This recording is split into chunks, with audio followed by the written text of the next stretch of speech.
think we were all touched and rocked by the recent violence that took the mother of nine on Easter. And you mentioned something on social media about trauma and just imagining the children that were there, because there were children present, what they're going to have to deal with over the years. Each time Easter comes around, it's going to be connected with this awful tragedy.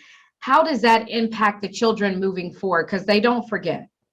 One of the first words that came to my mind when I thought about that was trauma. And then I thought about the word redemption.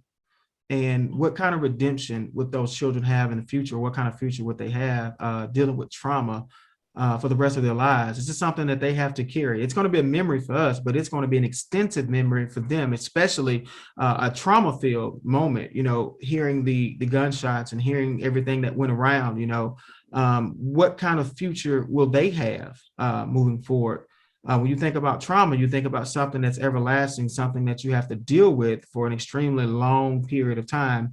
And we're thinking about them in this holiday, so next year we're going to all be gathering and getting together, but there's going to be a void for them forever. And how they deal with it forever is going to determine how the rest of their lives is going to go. So how do you help young children or just young adults in general? It could be in their 20s. I don't know if they ever get over it, especially the loss of a mother, but how do you help them move through life, get through the trauma, not hold grudges, and just kind of work through this?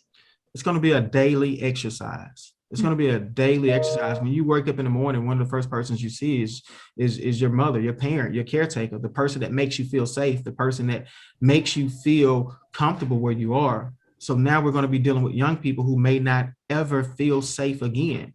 I would encourage everyone who is around those children to find a way to make them feel safety. And that's going to be important for their brain development growing up. We know that, children who develop correctly from a mental standpoint are more likely to complete their education. They're more likely to not commit crimes. So brain development and feeling safe go hand in hand. If we can find a way to make sure that these children feel safe and make sure that they develop properly, then they'll have a better chance than not in that situation. So you call it felt safety, or what is it? What is the term called, and explain that?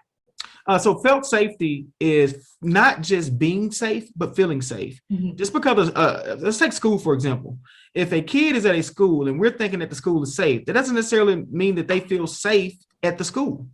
It may be something that they're fearful of. It may be someone who is bullying them. It may be a situation that they're scared of. The ultimate goal is to make sure that our children feel safe no matter where they are.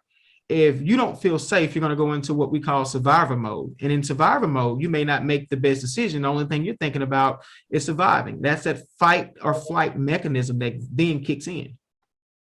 And so would you encourage, people that have gone through seeing horrific situations like this, going through trauma, they need to get mental health help now? I would say as soon as possible.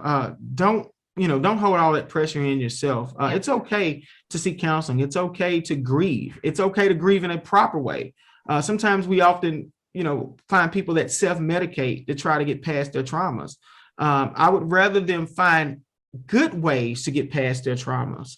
Meaning that, find people to talk to, find safe places and safe spaces to speak about or to speak in general.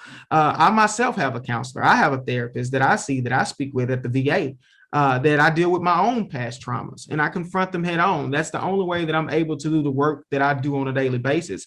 It helps me with my anxiety in days that I'm having bad days. So I encourage everyone to not just seek God, not just seek Jesus, but also seek a counselor as well. All right, Ryan, thank you so much for taking the time and talking with me this morning. And thank you for all that you're doing in our community. Of course. And I would just ask that everyone be in prayer, not just for those children and that family, but be in prayer for our entire city. Let's find a way to start encouraging each other. Let's find a way to start uplifting each other. Dr. King said it best. He said, it's never the wrong time to do the right thing. So let's find a way to continue to do the right thing here in our city. Let's encourage each other. Let's seek out those young people who may be needing that extra attention to put the weapons down and start doing something positive and creative. We live in one of the best cities in the world, in my opinion. And it's going to take each and every person to make it great. And just like you said, I'm doing some great things, but there are also some other people that are doing some even better things. And I think we need to seek those people out and lean on those people and find ways to encourage people to start doing even more great stuff inside of our city.